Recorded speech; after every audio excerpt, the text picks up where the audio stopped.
రజనీ గారు కంక్లూజన్ ఇవ్వండి. ఏంటి ఇప్పుడు ఇప్పుడు ఈ కమ్మ వర్సెస్ కాపు అనేటువంటి ఈక్వేషన్ మళ్ళీ తెర మీదకి వస్తే ఎవరికి లాభం, ఎవరికి నష్టం?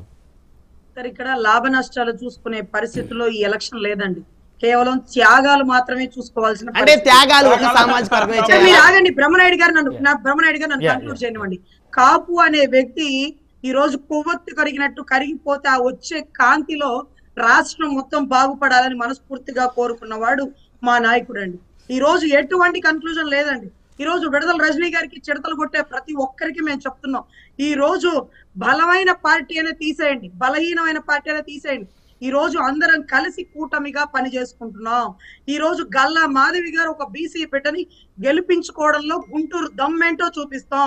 మీలాంటి చెక్క భజన చేసే వాళ్ళు ఎంత మంది వచ్చినా సరే ఈ రోజు ఆ బిడ్డని గెలిపించడంలో కాపుల కోసం, బలహీన వర్గాల కోసం పనిచేసిన వ్యక్తులు, ఏనాడు ప్రజల కోసం పనిచేయాలని మీలాంటి వ్యక్తులు ఏముంది మీరు చెప్పడానికి?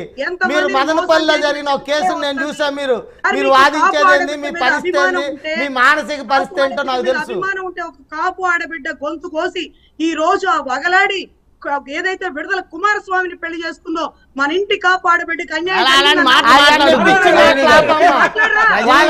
డైవర్స్ అయింది, నీకు నాలెడ్జ్ తెలిస్తే చెప్పు.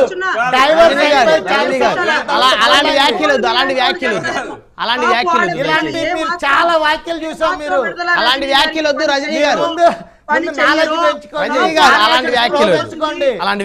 ఎలా మాట్లాడాలో తెలుసుకోండి ముందు.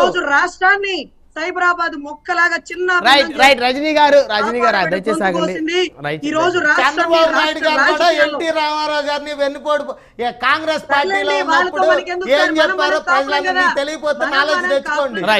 ఏ పార్టీలో ఉన్నప్పుడు ఆ పార్టీకి అనుకూలంగా పనిచేస్తారు, మాట్లాడతారు. దాంట్లో తప్పే ఉంది.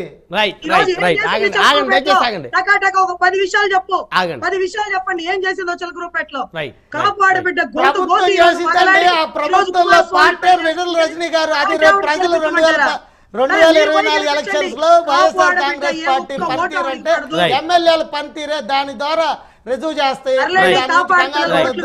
పెద్ద రాజకీయ అవగాహన లేని మీలాంటి ముచ్చట్లు చేస్తే ప్రజలు ఎవరు నమ్మరు.